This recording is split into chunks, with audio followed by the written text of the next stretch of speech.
Salut pêcheurs de douce et bienvenue chez God Save the Truth. Aujourd'hui, nous allons voir quel permis de pêche acheter, que tu sois un homme, une femme, que tu veuilles pêcher l'année complète, voire une semaine, ou alors même une journée, sur un département ou sur l'ensemble des départements français. Voilà, mais avant de commencer, par contre, sache que le permis de pêche est obligatoire et que l'argent récolté va aux différentes fédérations de pêche et aux APPMA. Alors ces organismes gèrent quoi? Ils gèrent la gestion piscicole, ils gèrent l'entretien des rivières, mais ils s'occupent également des réseaux d'information, des réseaux d'animation auprès des plus jeunes et également forcément de la sécurité sur l'ensemble du territoire. Pour que tu aies une petite idée, ça représente à peu près 1000 emplois directs.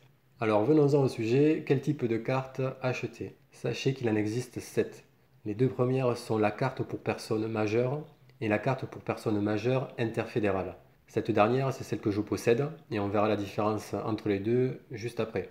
Ensuite, vous allez trouver la carte de découverte pour les femmes. Un tarif assez accessible puisqu'il est quasiment 3 fois moins cher que l'équivalent chez les hommes. Ensuite, vous avez deux types de cartes pour les personnes mineures. Donc la première pour la catégorie des 12-18 et la seconde pour la catégorie des moins de 12 ans.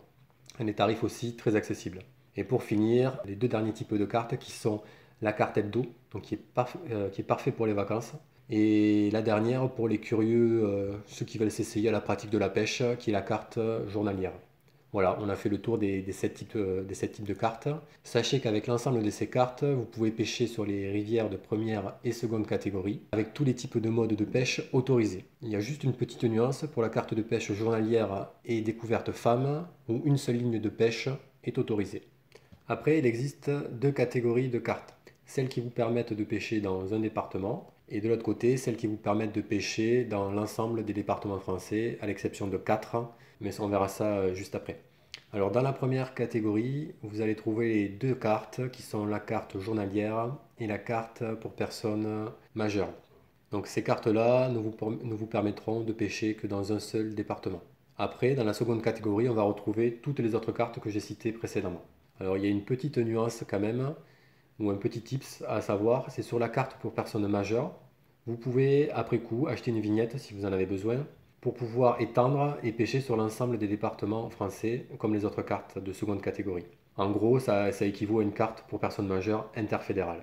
Comme je l'expliquais, il y a 4 exceptions, 4 départements qui ne font pas partie de la fédération nationale, qui sont le Jura, les Hautes-Alpes, la Lozère et l'Ardèche. Donc avec ces 4 départements-là, vous allez devoir acheter une carte spécifique. Dans mon cas, l'année dernière, je suis parti dans le Jura une semaine. Donc j'ai dû me rendre à l'office du tourisme, acheter une carte pour la semaine spécifique, puisque ma carte pour personnes majeures interfédérale n'était pas valable dans ce département. Alors maintenant, où acheter ces cartes?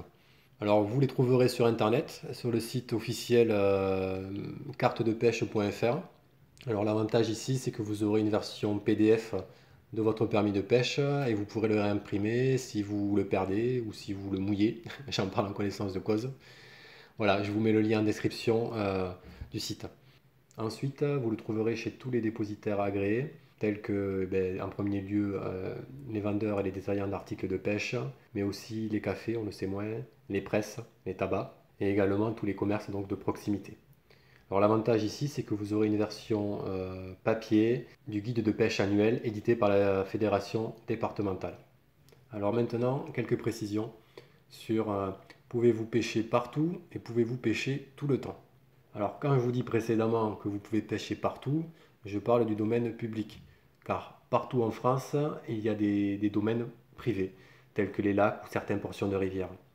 Alors là, les propriétaires sont en droit de demander un droit de pêche payant ou alors d'interdire carrément l'accès à leurs lacs et leurs rivières. Après, pouvez-vous pêcher tout le temps? Alors sachez qu'il y a quand même une réglementation.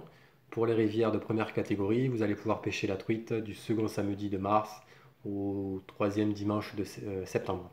Pour les rivières de seconde catégorie, vous allez pouvoir pêcher toute l'année, à l'exception du brochet, qui a également une période d'ouverture et de fermeture, qui va du 1er mai au 31 janvier. Voilà, on a fait le tour des permis de pêche. Mais avant de vous laisser, quand même, je vais vous conseiller de vous renseigner auprès des fédérations de pêche locales, que ce soit par téléphone ou directement sur le site internet, pour voir l'aspect réglementation. Renseignez-vous sur les tailles de capture minimum, sur le type et nombre de poissons que vous pouvez prélever par jour. Renseignez-vous également sur les parcours no-kill, sur les réserves de pêche, etc. Toute cette réglementation varie d'un département à l'autre et varie également d'un cours d'eau à l'autre. Merci de me dire en commentaire si cette vidéo vous a été utile. Likez, partagez, abonnez-vous et surtout, relâchez vos rêves.